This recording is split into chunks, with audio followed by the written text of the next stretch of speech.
जो मथुरा में 23 बेटियों को उसने ट्रैप किया है, उसको 23 लाख बैंक में नहीं आया है, कैश में आया। और ये कड़वी सच्चाई है। लब जिहाद की पूरी फंडिंग कैश में होती है। अपने नाम के लोगों से जुड़िए, अपने नाम के लोगों को फेसबुक फ्रेंड बनाइए, उससे लोगों को पता चलेगा कि क्या चल रहा है। भारत में लैंड जिहाद, एक अंग्रेजों ने 1894 में कानून बनाया और कानून बना के उन्होंने अपनी कम्युनिटी को 20 लाख एकड़ जमीन दान कर दिया। 99 ईयर की लीज पूरी हो चुकी है, लेकिन एक भी जमीन वापस नहीं ली जा रही उनसे। फिर जिन्ना ने 1913 में कानून बनवाया, वक्फ एक्ट, वो चला 1953 तक। 1954 में नेहरू जी ने दूसरा कानून बनाया, फिर उसके बाद इंदिरा ने मजबूत किया, मनमोहन सिंह ने उसको चेंज किया, नरसिम्हा राव ने चेंज किया। दूसरी कम्युनिटी 40 लाख एकड़ जमीन लेके बैठी हुई है। एक कम्युनिटी 20 लाख एकड़ और दूसरी कम्युनिटी 40 लाख एकड़। जमीन पे कब्जा हो गया तो जमीन तो फिक्स एसेट है ना। अगर उसको वापस नहीं लेंगे, उसकी ऑडिट नहीं होगी, तो फिर बात कैसे बनेगी? बनाना पड़ेगा। इसलिए मैं कहता हूं, लिखना शुरू करिए। आप क्या होना चाहिए ये आपके मन में नहीं होना चाहिए, बल्कि आपके हाथ से लिखा हुआ होना चाहिए। कम से कम ज्यादा लोग नहीं पढ़ेंगे। अरे आपके वो 4-5 हजार फेसबुक फ्रेंड तो पढ़ेंगे। अपने नाम के हिसाब से लोगों को जोड़िए, जाति के हिसाब से नहीं। आप राम है, 5,000 राम को जोड़ लीजिए। आप श्याम है, 5,000 श्याम को जोड़िए। आप विभा है, 5,000 विभा को जोड़िए। आप मानसी है, 5,000 मानसी को जोड़िए। आप महेंद्र है, 5,000 महेंद्र को जोड़िए। उसका फायदा ये होगा, आप हिंदू, जैन, बौद्ध, सिख को जोड़ लेंगे, आप पूरब से पश्चिम तक सबको जोड़ लेंगे, अगड़े पिछड़े को भी जोड़ लेंगे। नाम तो कॉमन होता है ना, कास्ट तो एक ही होती है। तुरकिया तो केवल तुरकिया ही होंगे, लेकिन महेंद्र तो ब्राह्मण भी होंगे, क्षत्रिय भी होंगे, वैश्य भी होंगे, दलित भी होंगे। तुरकिया तो केवल तुरकिया होगी। मानसी जो है वो जैन भी होगी, बौद्ध भी होगी, सिख भी होगी, हिंदू भी होगी, अगड़ी भी होगी, पिछड़ी भी होगी, बंगालियन भी होगी, गुजराती भी होगी। अपने नाम के लोगों से जुड़िए, अपने नाम के लोगों को फेसबुक फ्रेंड बनाइए, उससे लोगों को पता चलेगा कि क्या चल रहा है। दुनिया में सबसे ज्यादा ड्रग की सप्लाई भारत में हो रही है, और इस ड्रग के कारण नपुंसकता बढ़ रही है और बाझपन बढ़ रहा है। बड़े प्लान्ड वे में किसी देश को बर्बाद करने का सबसे बढ़िया तरीका होता है उसकी यंग जनरेशन को बर्बाद कर दो। तो यंग जनरेशन को जितना बाहर वाले ड्रग दे के बर्बाद कर रहे हैं, उतना हमारे बॉलीवुड वालों ने भी कर दिया। इतनी फुहड़ता फैलाई, इतनी अश्लीलता फैलाई, सीरियल के माध्यम से, ओटीटी के माध्यम से, वेब सीरीज के माध्यम से नग्नता फैलाई कि यंग जनरेशन उधर कुछ ड्रग में डूब गए, कुछ पॉर्न में डूब गए, और ड्रग और पॉर्न पूरी जनरेशन को हमारे बर्बाद करता चला जा रहा है। कानून घटिया है, कानून का खौफ नहीं है, इसलिए 6 करोड़ घुसपैठिए भारत में आके बैठे हुए। आपके मुंबई में जब मैंने 2017 में पीएल फाइल किया था, तब अलग अलग आंकड़े दिए थे, राज्यवार दिए थे, तब 5 करोड़ थे टोटल। आपके पूरे मुंबई की डेमोग्राफी बदल गई है। आपके मुंबई के रेलवे ट्रैक के किनारे किनारे, समुद्र के किनारे किनारे, आज मैं भी धारावी से होकर आ रहा था। धारावी में 80 के दशक में धारावी का जो रेशियो था वो 80-20 का था, अभी 20-80 हो चुका है। पूरी धारावी की डेमोग्राफी बदल गई। पहले 80-20 था धारावी, अभी 20-80 हो गया। यह हुआ है मूल कारण घुसपैठ, धर्मांतरण, जनसंख्या विस्फोट। अब सवाल यह है, समस्याएं तो बहुत है, लगातार समस्या बताता रहूंगा तो ये होगा, फिर मूल कारण है, समाधान क्या है, यहां से टेक अवे क्या है। हमारे पूर्वज एक बात कहते थे, हम लोग भी कहते हैं, न रहेगा बांस, जोर से बोलिए जरा, मतलब बांस को खत्म कर दे तो बांसुरी अपने आप खत्म हो जाएगी। हो जाएगी, नहीं हो जाएगी? हो जाएगी। जो मथुरा में 23 बेटियों को उसने ट्रैप किया है, उसको 23 लाख बैंक में नहीं आया है, कैश में आया है। और यह कड़वी सच्चाई है। लब जिहाद की पूरी फंडिंग कैश में होती है। जो भाषा के आधार पे हमें ये सफेद पोस्ट बांटते हैं, किस लिए बांटते हैं? जोर से बोलिए जरा। सत्ता के लिए। चल रहा है ना, कर्नाटक में चल रहा है, तमिलनाडु में चल रहा है, भाषा के आधार पे बांटे जा रहे हैं। इधर 2-4 आपके महाराष्ट्र में भी आवाज उठा रहे हैं। क्यों बांटते हैं वो हमें? किस लिए? सत्ता के लिए, पार्षद बनने के लिए, प्रधान बनने के लिए, विधायक बनने के लिए, सांसद बनने के लिए। तो वो भाषा के आधार पे पार्षद, प्रधान, सांसद, विधायक बनना चाहते हैं, तो फिर वो बनना क्यों चाहते हैं? जोर से बोलिए जरा। क्योंकि राजनीति सबसे प्रॉफिटेबल धंधा है। शेयर मार्केट में भी 5 करोड़ लगा के आप 5 साल में 50 करोड़ नहीं कमा सकते। लेकिन पॉलिटिक्स में 5 करोड़ लगा के 5 साल में आप 50 करोड़ कमा सकते हैं। सबसे प्रॉफिटेबल धंधा हो चुका है। सबसे प्रॉफिटेबल धंधा एक पॉलिटिक्स है, एक फार्मा है, एक हथियार आर्म सप्लाई है। ये सबसे प्रॉफिटेबल धंधा है। दोनों तीनों में लगभग 90% की मार्जिन है। भाषावादियों की फंडिंग कैश में, जोर से बोलिए मेरे साथ, भाषावादियों की फंडिंग, क्षेत्रवादियों की फंडिंग, अलगाववादियों की फंडिंग, आतंकवादियों की फंडिंग, अरे भाई थोड़ा और जोर से बोलो,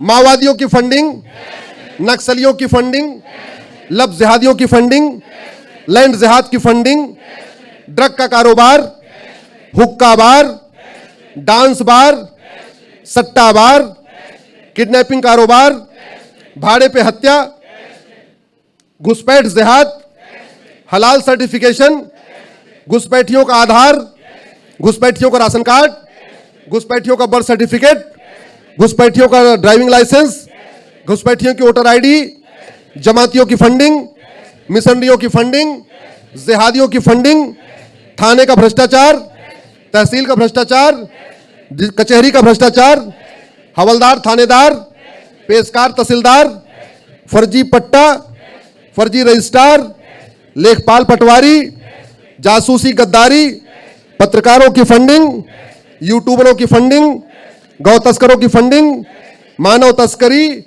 नशा तस्करी। और हमारे पूर्वज क्या कहते थे, जोर से बोलिए जरा, न रहेगा बांस। यानी अगर हम कैश का कारोबार खत्म कर दें तो ये सारे अपराध कम से कम 50% खत्म हो जाएंगे, नहीं होता है? जोर से बोलिए जरा।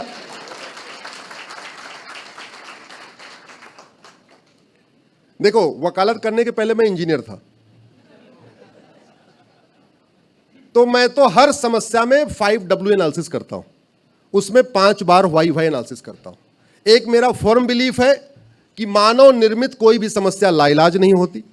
दूसरा मेरा फर्म बिलीफ है मानव निर्मित किसी भी समस्या का समाधान करने वाले ऊपर वाले नहीं आएंगे, वो हमें ही करना पड़ेगा। और हम ऊपर वाले की समस्या से परेशान नहीं है, हम किससे परेशान है? नीचे वाले की। भाई राम मंदिर तोड़ा जा रहा था, भगवान श्री राम तो नहीं आए ना। सोमनाथ तोड़ा गया, भगवान शंकर तो नहीं आए ना। हम लड़े होते तो हमारा मंदिर बच गया होता। लड़े भी, हालांकि लड़े भी थे, बहुत लोग उसमें बलिदान भी हुआ था। हमारा यह कहना है कि मानव निर्मित सारी समस्याओं का समाधान हम कर सकते हैं।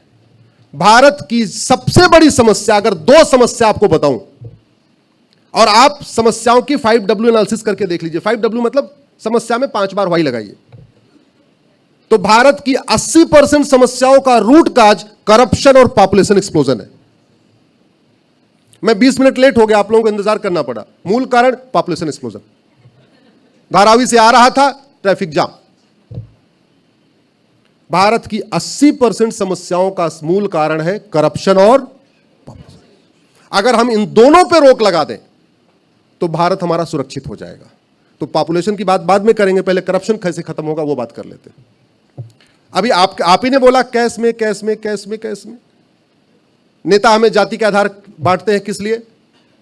कैश कमाने के लिए। वैसे भी मंत्रियों के यहां चेक जाता है या अटैची जाती? जोर से बोलिए जरा। कलेक्टर साहब के यहां अटैची जाती है, चेक जाता है?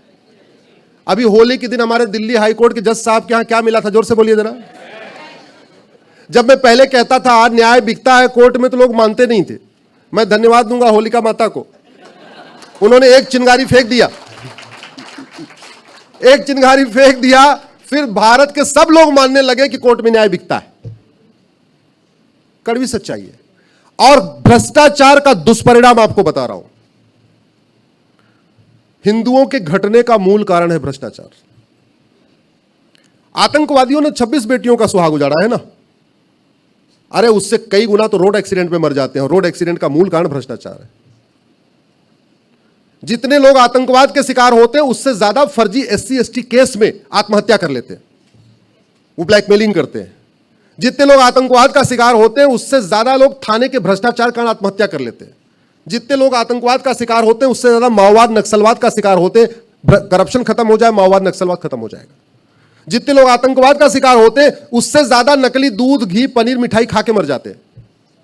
जितने लोग आतंकवाद का शिकार होते हैं उससे ज्यादा कोर्ट में तारीख पे तारीख, तारीख पे तारीख से परेशान होकर आत्महत्या कर लेते हैं। यह कड़वी सच्चाई है। तो हमारे लिए पाकिस्तान तो 1% खतरा है, और पाकिस्तान से निपटने के लिए हमें कुछ नहीं करना। हमारी सेना इतनी पर्याप्त है, जब मन चाहेगी वो सिंध और जितना बलूच वलूच सारा अपने पास ले लेगी। सरकार चाहे सेना को छूट दे दे, हमारी सेना अपना काम कर लेगी। हमारे पास इतना पर्याप्त है, हम इतने आत्मनिर्भर हो चुके हैं। पिछले 10 वर्षों में माननीय प्रधानमंत्री जी ने गजब का काम किया है। आज हमारे पास ब्रह्मोस है, अग्नि है, जबरदस्त चीजें हैं। अब हम खरीदते नहीं, आजकल तो बेचना भी शुरू हो गया है। हमारे लिए खतरा अंदर से है।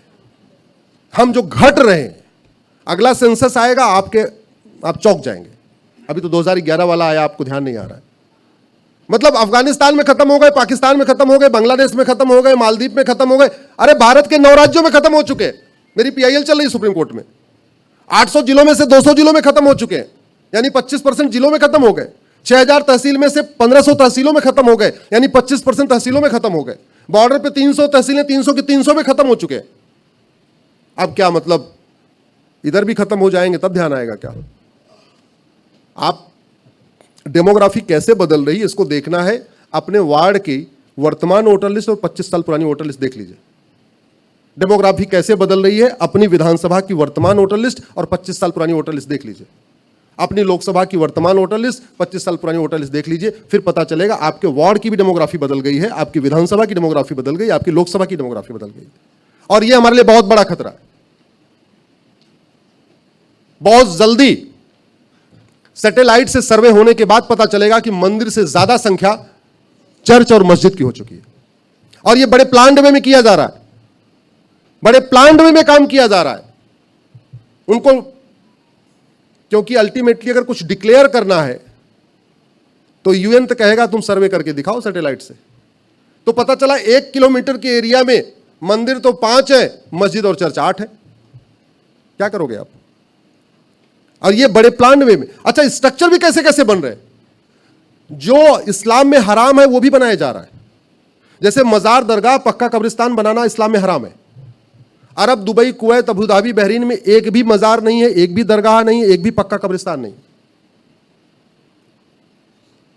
ला इलाहा इल्लल्लाह का मतलब क्या है? अल्लाह के अलावा और कोई दूसरा इबादत योग्य नहीं है। तो फिर हाजी अली में किसकी इबादत हो रही है? हाजी अली से निकलते समय मुझे एक चीज ध्यान आता है कि अभी तो इतना पाट वाट दिया तब भी इतना पानी है। तो जिसकी दरगाह, भाई दरगाह तो वहीं बनती है ना जहां व्यक्ति अंतिम सांस लेता है। तो हाजी अली साहब उस पानी में जाके अंतिम सांस लिए कैसे होंगे? ये सोचना पड़ेगा।